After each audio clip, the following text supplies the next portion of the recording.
What's going on, everyone, and welcome into Plazone's podcast. In this episode, I will be talking about the college football playoffs with my good friends Cameron and Carton from the Saturdays in the SEC podcast. Be sure to go check them out. The link is in the description. They have a great channel, and they know more about the SEC than anyone I've ever met. So stay tuned for this episode. Be sure to look at our other ones as well. And thanks again for watching. Leave a like, comment, and subscribe. We're going to be talking about overall college football playoff predictions. Now, the way I want to start this off is, this is off the top of the head question. Carden, I'm going to start with you. Give me, not resume based, like just your opinion. Who were the top 5 teams in this college football playoff? Georgia. Yep, go ahead. Georgia will be number 1 for me. I can't believe that they didn't jump to the 2 spot after the SEC championship game, and then after I get it. It was 1 and 2 in the Big Ten, so I get why it didn't happen. But I think that they're the best team. But I think resume wise, I think they're number 2.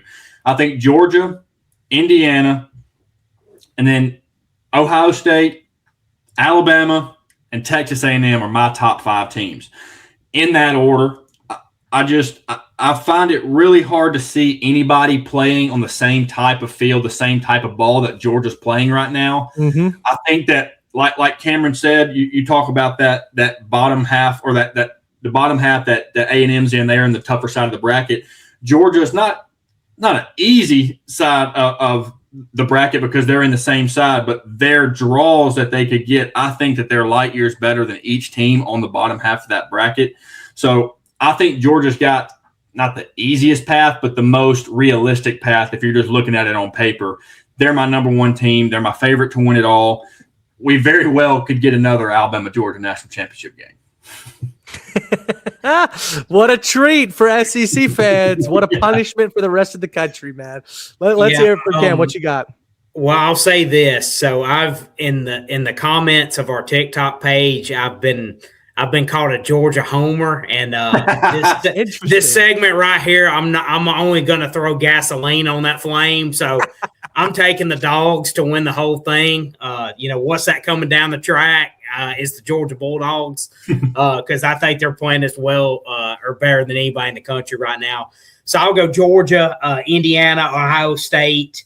I'm kind of like you. I like A&M in there as well. I really love the path for Oregon.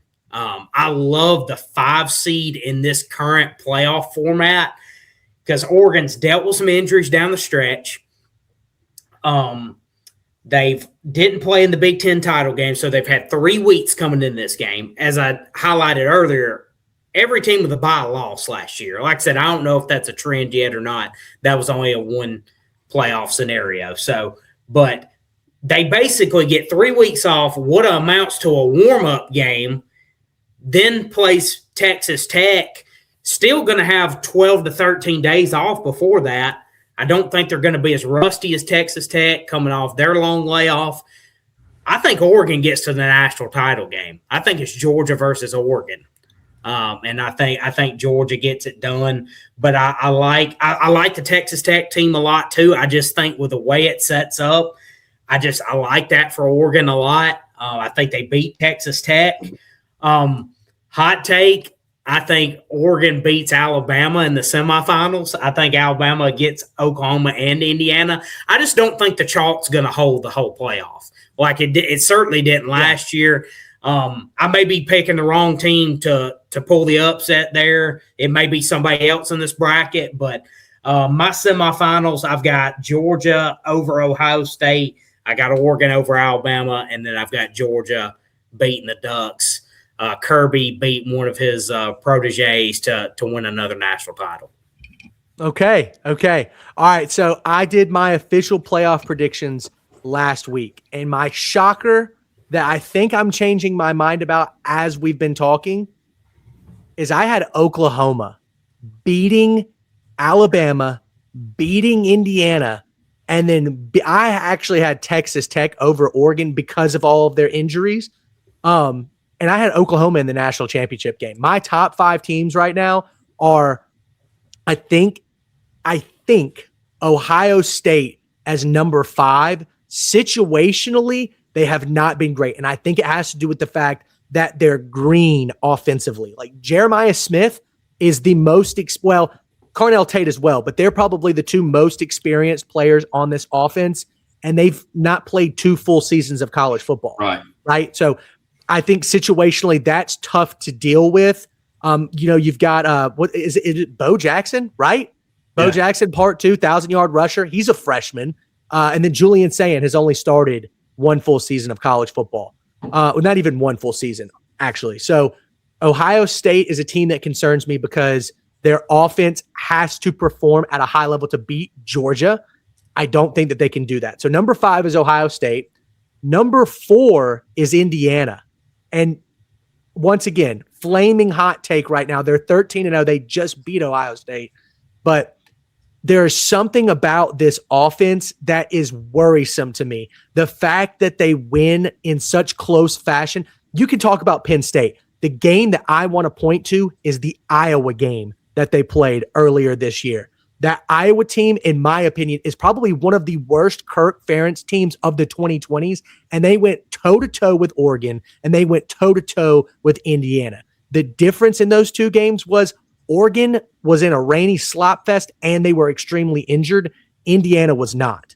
That's what alarms me about Indiana. Now, they've been able to win these close games, but I think going band for band with yet another extremely physical team like in Oklahoma or maybe in Alabama, I think they fall short. That's my spicy take. My other spicy take is my number 3 team on here. My number 3 team on here is Texas Tech. People are not. Yeah, the defense, man. I made a video back in April. I called them a CFP contender. Probably my most disliked video out of any video that I've done in 3 years. I mean, it was all Texas and A&M guys. Calling me a clown. But how about them apples, ladies and gentlemen? Look where Texas Tech is at. Joey McGuire, baby. Yeah, exactly. The Red Raiders are smoking right now. But I think my favorite thing about this college football playoff is there are just so many talented defenses with defensive playmakers everywhere. And I look at Texas Tech and I think Romello Height, I think of David Bailey, I think of Rodriguez, the linebacker. I think they actually are Big Ten SEC caliber playmakers that can make some noise especially against a banged up Oregon team. But then moving on, having to play either Alabama, Oklahoma, or Indiana, I think that's winnable. I don't think that it's likely that they win the national championship. Like I said in my playoff prediction last week, I had Oklahoma making it all the way there. But then the bottom half of the bracket, just like you guys, Georgia is that number 1 team to me. There's no other team right now that I think is playing holistically good ball all around. Oklahoma struggles offensively. Indiana has too many close games, in my opinion. Texas Tech has had some injuries, especially to their quarterback, Baron Morton. And then Ohio State just proved to us that they go toe-to-toe against the best of the best, and they struggle like they did versus Texas. Georgia, with the last, 10, 11 weeks on their resume, I don't want any part of Georgia right now. I think they play so unbelievably great. I think we're going to see Zachariah Branch on a national scale here. I think he's one of the best playmakers in the country. He's been underutilized. Typical of the Georgia Bulldogs to underutilize somebody, i.e. George Pickens, but I digress. Anyways, that's my playoff predictions. I think we all have Georgia as our natty winners, right? Typical SEC guys, right? Yeah, typical SEC Picking the dogs.